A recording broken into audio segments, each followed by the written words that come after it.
अस्सलामुअलैकुम वरहमतुल्लाह। जनाब शेख हसन अस्करी साहब दी ग्रेट अल्लाह ताला तुहाडे रिज़्क़ जान माल इज़्ज़त आबरू सेहत सलामती च इजाफ़ा फरमावे। सारे वीडियो में पहले भी एक दफ़ा शेयर की है।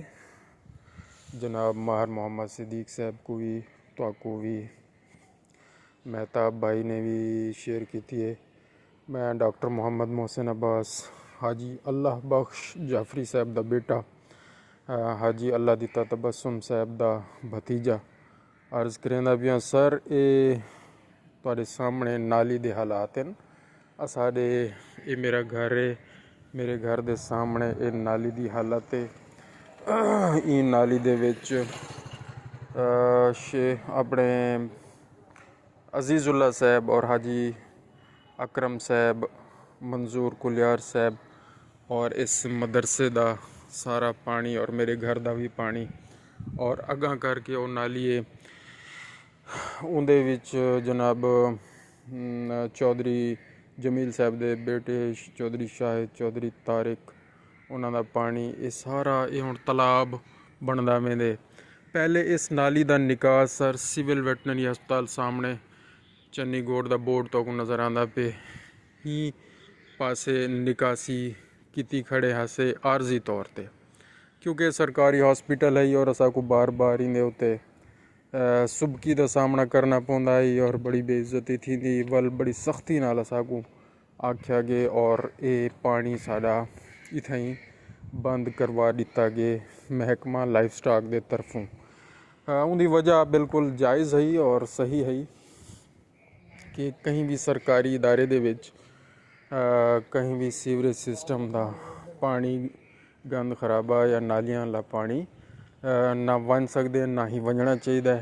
लिहाजा ये हुण इतना बंद थी चुकी है लेकिन ये इंदा हल कोई नहीं सर। ये नाली वड्डी थींदी वेंदी है पानी वधदा वेंदे तालाब भी शक्ल अख्तियार करेंदा वेंदे। ये नाल हाई स्कूल चन्नी गोड़ दी दीवार है पिछला पासा ये भी डैमेज थींदी पई ही पानी की वजह कनू और सामने जड़ी नवी दीवार सारी बड़ी है वो भी डैमेज थींदी पई है। गवर्नमेंट ने नवी दीवार बना के और अगों सिविल वैटनरी हस्पताल की सारी बिल्डिंग अगू तो वो भी बनवाई है।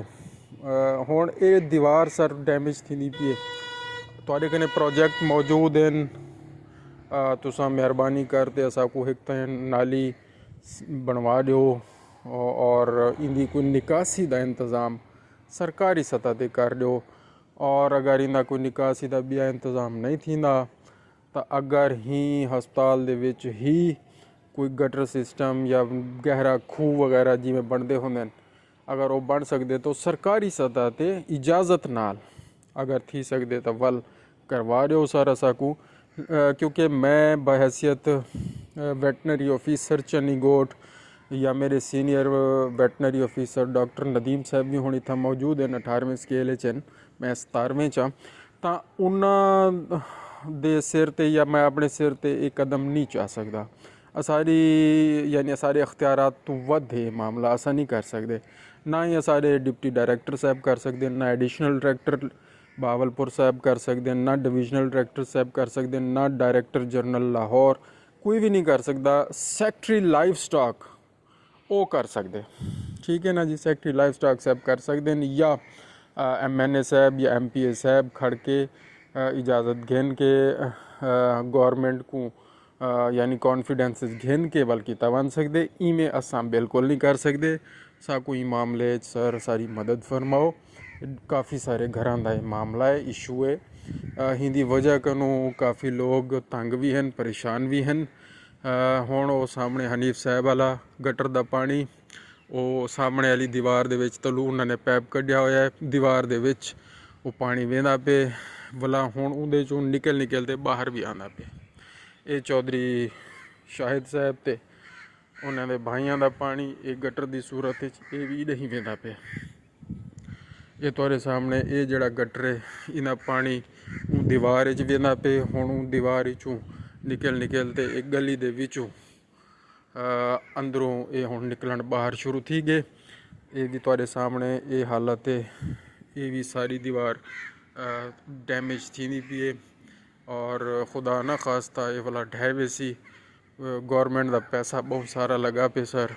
और 97 साल के बाद ये 4 दीवारी बनी है।